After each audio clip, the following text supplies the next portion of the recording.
자, 요한계시록 4장과 5장은 하늘 보좌 환상을 기록하고 있습니다. 오늘은 4장 1절을 한번 살펴보도록 하겠습니다. 요한계시록 4장 1절 말씀입니다. 요한계시록 4장 1절 일후에 내가 보니 하늘에 열린 문이 있는데 내가 들은 바 처음에 내게 말하던 나팔 소리 같은 그 음성이 이르되 이리로 올라오라. 이후에 마땅히 일어날 일들을 내가 내게 보이리라 하시더라. 자, 이 4장 1절에는 일후에라고 기록이 되어 있죠. 자, 일후에는 어떤 의미일까요?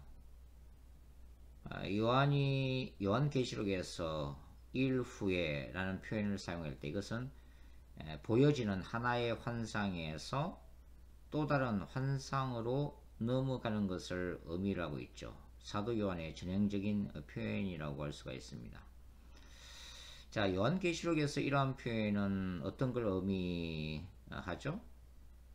어떤 분들은 이것을 이제 시간적 순으로 해석을 하려고 하는 경향성을 가지고 있죠. 그러니까 요한계시록 1장부터 2장, 3장, 4장을 사건이 일어난 그 시간 순서대로 해석하려고 하는 분들도 계시는데 사실은 논리적인 순수로 이해하는 것이 좋으리라고 생각이 되어집니다. 요한계시록 4장과 5장의 환상은 요한계시록 1장 19절에 나오는 장차될 일에 대한 천상의 계시라고 할 수가 있죠. 그러니까 하늘과 땅과 그 가운데 모든 일들을 계획하시고 주관하시는 우주적 왕이신 하나님에 대한 환상이라고 우리가 얘기를 할 수가 있습니다. 요한은 지금 하늘의 열린 문을 지금 보고 있습니다. 하늘의 열린 문을 보고 있다. 그리고 이리로 올라오라고 하는 이러한 사도 요한의 체험을 우리가 어떻게 해석해야 할까요? 은사주의 신학에서는 이러한 영적 체험을 열린 환상, 때로는 또 입신이라는 말로 표현하고 있죠. 사실 열린 환상과 입신을 정확하게 구별하기는 어렵지만 일반적으로 입신이라면은 뭘 얘기하는 거예요? 입신이라면은 일종의 가사 상태에서 영혼이 육체를 이탈해서 천상의 세계, 영의 세계, 천국이나 지옥을 다녀오는 것을 보통 입신이라고 표현을 하고 있죠. 그렇다면 열린 환상은 어떻게 우리가 설명을 할 수 있을까요? 열린 환상은 의식이 분명한 상황에서 영안이 열려서 천국과 지옥에 대한 것을 보는 것을 얘기를 합니다. 그러니까 마치 천국과 지옥에 가 있는 듯한 그런 체험을 열린 환상이라고 설명을 할 수가 있겠죠. 구약의 선지자들은 꿈과 환상 또 하나님의 직접적인 계시를 받은 것으로 알려져 있는데요. 구약의 선지자들에게 임한 환상이란 것은 일반적으로 열린 환상이라고 이해를 해도 그렇게 잘못된 것은 아니라고 생각이 듭니다. 여하튼 요한은 바로 이러한 신비로운 체험을 통해서 주님의 보좌로 올려져 가는 것을 우리가 볼 수가 있죠. 이 요한계시록 4장에 나오는 그 하늘의 열린 문이라고 할 때 이 하늘이라고 하는 것은 단수행 우라노스로 표현이 되어지고 있습니다. 그러니까 이러한 그 우라노스는 뭘 얘기하는 거죠? 하늘의 보좌가 존재하는 곳으로 우리가 이해를 하면 되겠습니다. 하늘 보좌는 때로는 하늘 성전이라고도 표현하기도 하고 또 하늘 법정, the court of God, 하늘 법정이라고도 우리가 표현을 하기도 합니다. 우주 통치의 중심부, 지난 시간에 제가 말씀드렸다시피 모든 우주적 사건들이 결정되고 집행되는 하나님이 계신 곳을 우라노스라고 표현을 지금 하고 있는 거죠.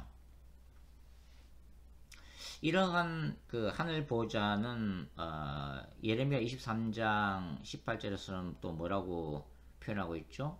야훼의 회의, 천상회의라고도 이제 표현을 하고 있습니다. 그러니까 이 예레미야 23장에서 보면 그 선지자 예레미야가 깊은 기도 가운데 그의 영이 천상회의에 참여하고 있는 것을 얘기를 하는 거죠. 그래서 그 천상회의, 주님의 보호자 앞에서 하나님이 계획하시고 집행하시는 하나님의 뜻을 분명히 분별하고 전해받을 수 있다고 하는 것입니다. 그러니까 이러한 천상회의, 하나님의 회의에 참석한 여부로 참된 선지자와 거짓 선지자가 구분이 되어지고 있는 거죠.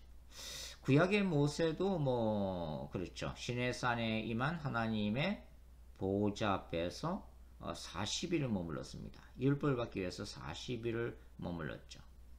그리고 계시록 11장에 보시면 이제 두 증인이 나오는데 이 두 증인은 어떻게 표현되어 있어요? 이 땅에 주 앞에 서는 선지자로 표현이 되어지고 있는데 이 땅에 주 앞에 서는 선지자라 하는 것은 그들이 늘 주님의 보호자 앞에서 주님의 뜻을 계시받는 마지막 때의 두 선지자라는 의미로 우리가 이해를 할 수가 있겠습니다. 그러니까 이러한 주님의 보호자는 바로 우주적인 사건들을 결정하는 것일 뿐만 아니라 사실은 이제 좁은 의미에서 보면 바로 우리의 개인적인 삶과 사역이 결정되는 것이라고 볼 수가 있죠. 우리는 기도 가운데 날마다 이 보호자 앞으로 나아갑니다. 그래서 기도는 어떻게 표현할 수가 있을까요? 구약의 그 성막의 그 지성소와 성소를 구분지었던 둘째 휘장, 바로 그 둘째 휘장을 제치고 하나님의 임재가 계신 주님의 보호자 앞으로 나아간 것을 말하죠. 바로 히브리서 기자에 따르면 뭐라고 얘기해요? 그러므로 형제들아 우리가 예수의 피를 힘입어 성소에 들어갈 담력을 얻었다고 말하고 있죠. 십자가 사건을 통해서 주님의 찢겨진 몸과 흘리신 피를 통해서 신자들은 말 그대로 기도 가운데 구약적 표현으로 얘기하면 휘장을 젖히고 지승소로 대제사장이 들어갈 수 있었던 그 지승소로 들어가는 과정이다. 그렇게 이제 표현을 우리가 할 수가 있겠습니다. 그러니까 이러한 그 하늘 보호자를 우리가 인정한다고 하는 것은 뭐냐면 바로 초자연적인 세계관, 슈퍼내추럴 월드뷰라고 얘기를 할 수가 있겠죠. 바로 이러한 초자연적인 세계관이 초대 교회가 가졌던 그런 세계관이라고 할 수 있습니다. 그러니까 눈에 보이는 현실 세계가 눈에 보이지 않는 영적 세계와 separated, 분리되어 있는 게 아니라 어떻게 되어 있다고요? 밀접하게 서로 관련되어 있다는 것을 우리가 이제 알 수 있는 바로 그런 세계관이라고 할 수가 있죠. 그러니까 이 요한계시록 4장과 5장에서 하나님 또는 어린 양에서 집행되는 그러한 명령은 어떻게 이제 수행이 되죠? 바로 천사들의 활동에 의해서 이 땅에 눈에 보이는 사건으로 나타나게 되는 거죠. 그러니까 일곱 봉인을 예수께서 띄시게 되면 어떻게 돼요? 천사들이 나팔을 불게 되고 바로 천사들의 나팔 소리에 의해서 뭐요? 이 땅의 현실 세계에서는 그것이 재앙적인 심판으로 나타나게 된다고 하는 것입니다. 이것은 뭐 빛의 천사들의 세계뿐만 아니라 마찬가지로 악령의 세계도 동일할 수가 한 거죠. 악령의 역사는 바로 사탄의 명령에 의해서 이제 수행되어지는 것이고 그것이 오늘날 정치, 경제, 사회, 문화 모든 분야에서 영향력을 미치고 있다고 할 수가 있습니다. 그러니까 이 계시록 4장과 5장의 이 하늘 보좌 환상은 뭐예요? 우리의 눈에 보이지 않는 바로 천상과 땅의 역사가 연관되어 있다는 의미에서, 그리고 바로 그 하나님의 역사와 사탄의 역사가 충돌한다는 의미에서 요한계시록의 신학은 바로 종말론적 거룩한 전쟁 신학을 보여주고 있고, 그리고 그러한 세계는 어떤 세계관이라고요? 바로 초자연적인 세계관이라고 할 수가 있겠습니다. 자, 우리가 이제 4장 1절에서 또 하나 이제 주목해야 될 게 뭡니까? 이제 요한이 이리로 올라가라는 음성을 듣고 이제 하늘로 올라가는 모습이 나타나 있는데, 요한이 하늘 보좌로 들림을 받는다는 것이 바로 교회 전체가 환란 전에 하늘로 랩처, 휴거되는 것을 의미하는 것이 아니다라는 것을 우리가 기억을 할 필요가 있습니다.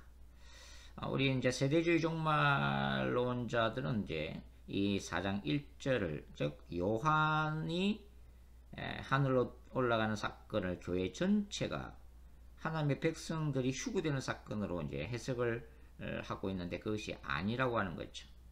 그러면 왜 세대주의에서는 이렇게 그 4장 1절에 사도 요한의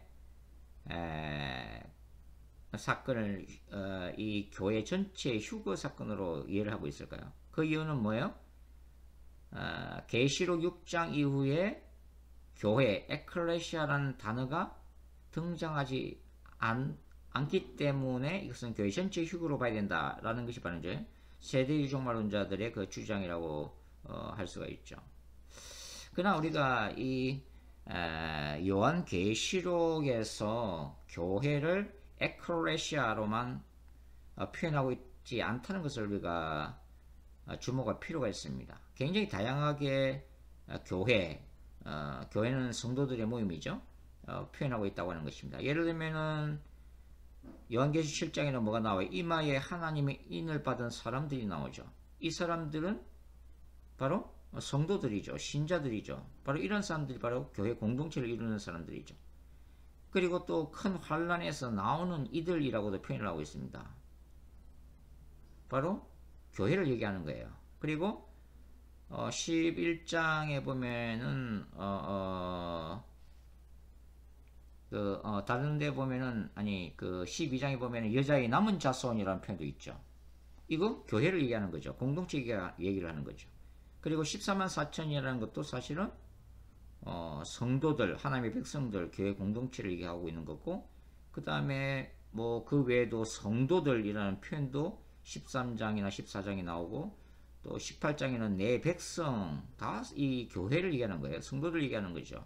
그리고 19장에는 어린 양의 신부라는 표현도 나오고, 그 다음에 21장에는 생명책에 기록된 자들, 뭐 그 외 숱하게 하나님의 종들, 뭐 우리 형제, 첫 부활에 참여한 자들이라는 표현들, 그리고 우상에게 경배하지 않는 자들, 뭐 두정인, 이긴 자, 땅의 왕들, 또 예언의 말씀을 지키는 자들, 또 뭐 익은 땅의 포도송이라는 것도 사실은 성도들 얘기하는 거죠. 짐승의 수를 이기고 벗어난 자들이라는 표현도 뭡니까? 15장에 나오는 이런 표현들도 다 신자들, 하나님의 백성들, 그리고 이들의 모임인 교회 공동체를 얘기를 하고 있는 거죠.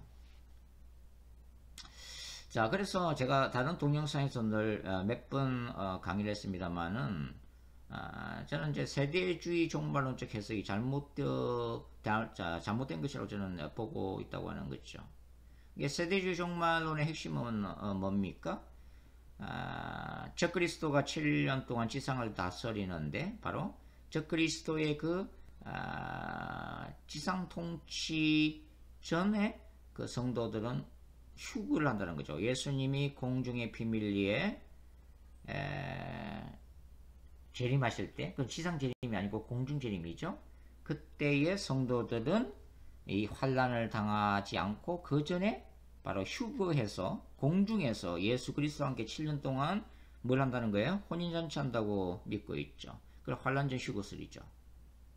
결국은 이제 세대 종말론은 그리스도의 이중 재림을 강조를 하고 있는 거죠. 이게 1차는 공중 비밀 재림이고 2차는 성도들과 함께 눈에 보이는 모습으로 지상으로 재림하는 이중 재림설을 주장하는데, 그러나 이러한 이중 재림설은 성경적으로 지지를 받기가 힘들다고 하는 것입니다. 여하튼 세대 종말론에서는 이 계시록 4장 1절에 이리로 올라오라 하는 것을 교회 전체가 환란을, 적그리스도에서 환란을 당하기 전에 하늘로 올리우는 사건, 휴거 사건으로 보고 있다고 하는 것인데, 그러나 이것은 잘못된 해석이다라고 말씀을 드릴 수가 있습니다.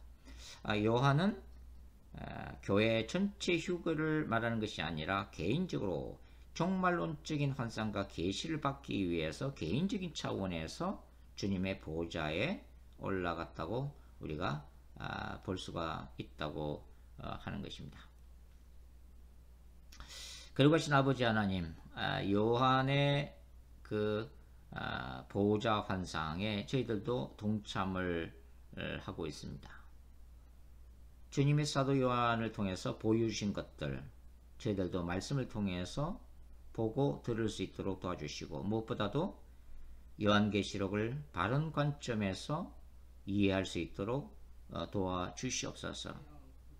역사적 사건뿐만 아니라 개인적인 우리들의 삶과 사역도 주님의 보호자에서 결정되는 것임을 믿습니다. 오직 하나님의 뜻이 하늘에서 이룬같이 전 우주적 사건을 통해서뿐만 아니라 개인적 사건을 통해서도 이루어지게 하옵소서. 예수님의 이름으로 기도드립니다. 아멘.